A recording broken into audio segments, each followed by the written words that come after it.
সাধারণ খাবারগুলো অনেক সময় অনেকটা মজা হয় আর আমরা সেটা জানি না। আর এই তো আজকে আমি কি রান্না করব।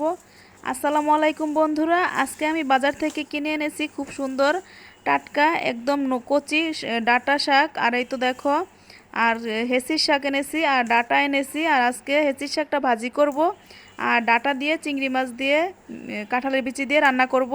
প্রথমে আমি শাকটাকে বেছে নিব। আর এই তো দেখো, শাকগুলো অনেক বড় বড়। আর এখন আমি কচি কচি আগাছে আমি শাকগুলো বেছে নিতেছি। আর এই শাকটা কিন্তু আজকে খুবই মজা হবে। আর এই শাকটা আজকে কিভাবে ভাজি করব তোমাদেরকে দেখাবো। তোমরা তো সবাই শাক ভাজি করতে পারো ইনশাল্লাহ, কিন্তু এইভাবে ভাজি করলে একটু বেশি মজা হয়। আজকে আমি কিভাবে শাক ভাজি করব তোমাদেরকে আমি দেখাবো, পুরো ভিডিওটি না টেনে দেখো বন্ধুরা। এখন এই তো শাকটাকে আমি কুচি কুচি করে কেটে নিব। আর এইভাবে কিন্তু শাকটা ভাজি করলে বেশি মজা হয়। আমি সব সময় এইভাবেই শাকটা ভাজি করে থাকি আর খেয়ে সবাই প্রশংসা করে যে খুব মজা হয়েছে শাক ভাজিটা। আর এখন আমি এই তো শাকটা কেটে এখন চলে আসলাম ডাটাটাকে কেটে নিব। আর দেখো ডাটাটা কত সুন্দর, একদম কচি। আর এখন আমি সবগুলো ডাটার এইভাবে আঁশটা ছাড়িয়ে নিব। আর আজকে আমি ডাটা দিয়ে কাঁঠালের বিচি দিয়ে রান্না করব। আর কাঁঠালের বিচি দিয়ে কিন্তু ডাটা রান্না করলে খুবই মজা হয় বন্ধুরা। আমরা এই তো এখন আমি সবগুলো একে একে বেছে নিব।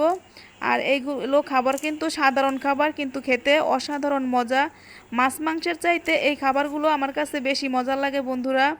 এখন দেখো সব কিছু গুছিয়ে নিয়েছি। আর এই তো দেখো, এখন কাঁঠালের বিচিটাকে আমি একটি জালনির সাহায্যে খুব সুন্দর করে উপরের যে লাল অংশটা আছে ওইটাকে ভালোভাবে পরিষ্কার করে নিয়েছি।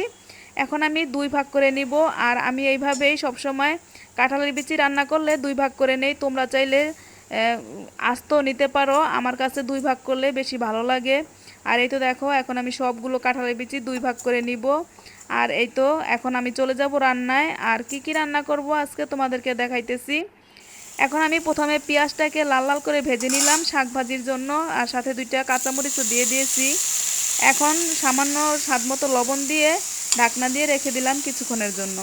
এইদিকে আমি আমাদের কোরাল মাছটাও দেখো ভুনা হয়ে গেছে, এখন নামিয়ে ফেলবো, ধনিয়া পাতা দিয়ে দিয়েছি।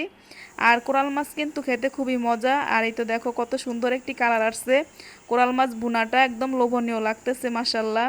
আর এখন আমি এই কোরাল মাছ যেই পাতিলে রান্না করেছি সেই পাতিলটা ধুয়েই এই তো দেখো ডাঁটা শাক ভাজিটা হয়ে গেছে। আর ওইদিকে আমি পেঁয়াজটা ভাজতেছি। এখন আমি ডাঁটা শাকটা নামিয়ে ফেলেছি। আর এই তো দেখো এখন দিয়ে দিলাম হলুদ মরিচ আর সামান্য কিছু রসুন বাটা, চিংড়ি মাছ দিয়ে ভালোভাবে কষিয়ে নিলাম। আর তরকারি কিন্তু যতটা কষানো হয় ততই কিন্তু স্বাদ বেড়ে যায় বন্ধুরা। এখন আমাদের মশলাটা কষানো হয়ে গেছে, এখন দিয়ে দিলাম ডাঁটা আর আলু। একটি আলুও দিয়েছি আমি ডাঁটা তরকারিতে। আর এই তো কাঁঠালের বিচি এখন সুন্দর করে কষিয়ে নিয়েছি। দেখো কতটা লোভনীয় লাগতেছে তরকারিটা বন্ধুরা। এখন আমি দিয়ে দিব ঝোলের জন্য পানি। আর কষাতে কষাতে কিন্তু ডাঁটাটা সিদ্ধ হয়ে গেছে। এখন একটু নেড়ে চেড়ে পানি দিয়ে দিব। আর কতটা লোভনীয় লাগতেছে মাশাল্লাহ। এখন ঝোলের জন্য পানি দিয়ে কিছুক্ষণ নেড়ে চেড়ে এই তো ঢাকনা দিয়ে আবারও কিছুক্ষণের জন্য রেখে দিব, যাতে খুব সুন্দর ডাঁটাটা সিদ্ধ হয়ে যায়। এখন আমাদের তরকারিটা এই তো হয়ে গেছে, এখন ধনিয়া পাতা দিয়ে নামিয়ে ফেলবো। আর আজকে ডাঁটা তরকারিটা কিন্তু খুবই সুন্দর লোভনীয় লাগতেছে আর ঘ্রাণে একদম ভরে গেছে বন্ধুরা। তোমরা না খেলে বুঝবে না, এইভাবে কিন্তু ডাঁটা দিয়ে চিংড়ি মাছ কাঁঠালের বিচি রান্না করলে খুবই মজা হয়। এখন আমি তরকারিটা এই তো নামিয়ে ফেললাম। আর কি কি রান্না করেছি তোমাদেরকে দেখাবো, দেখো কতটা লোভনীয় লাগতেছে। আর এই ছিল আমাদের কোরাল মাছ ভুনা। আর এইদিকে আছে শাক ভাজি। ধন্যবাদ সবাইকে ভিডিওটি দেখা।